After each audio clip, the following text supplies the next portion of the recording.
Moving on right now, millions of voters have already cast their ballot in the midterm election, with many more coming as the races hit their home stretch. And we're tracking the close races. Many seem to be moving increasingly towards the GOP's direction. NewsNation correspondent Evan Lambert live in D.C. with more on some of these key races and the top issues coming into focus now for voters. Evan? Yeah, Natasha, just 9 days away, and the candidates are making their final pushes, bringing out the big guns. Former President Obama campaigning this weekend in Michigan and Wisconsin, where polls have tightened, and Democrats are seen as vulnerable in some races. Here's a bit of Obama out on the trail trying to make the case for Democrats. They're not interested in solving problems. They're interested in making you angry and then finding somebody to blame. And they're hoping that that'll distract you from the fact that they don't have any answers of their own.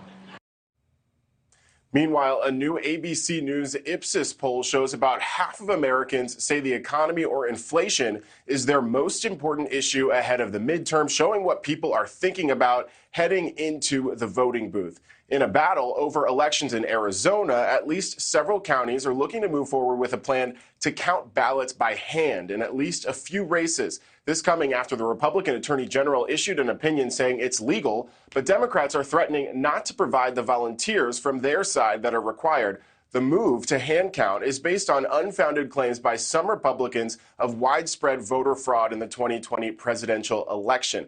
But interestingly, in Nevada, a hand count of early ballots in one county has stopped there. That's thanks to a ruling from the Nevada Supreme Court saying that that hand count is illegal. And in the Badger State, a state appeals court refused to hear an appeal to a lower court's ruling that banned the practice of ballot spoiling, which the state previously had allowed and involves canceling an absentee ballot and voting again. This rarely comes up in the state, but was an issue in the primary and allowed after some candidates dropped out of the race.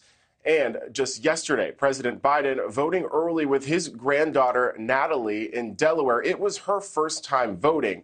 Nationwide, more than 21 million Americans have already cast their ballot. Natasha? Yeah, and the days are ticking down. Evan Lambert live for us in D.C. Thank you. Thank you for watching. Go to newsnationnow.com to find News Nation on your television provider. And don't forget to click the red subscribe button below to get more of News Nation's fact-driven, unbiased coverage.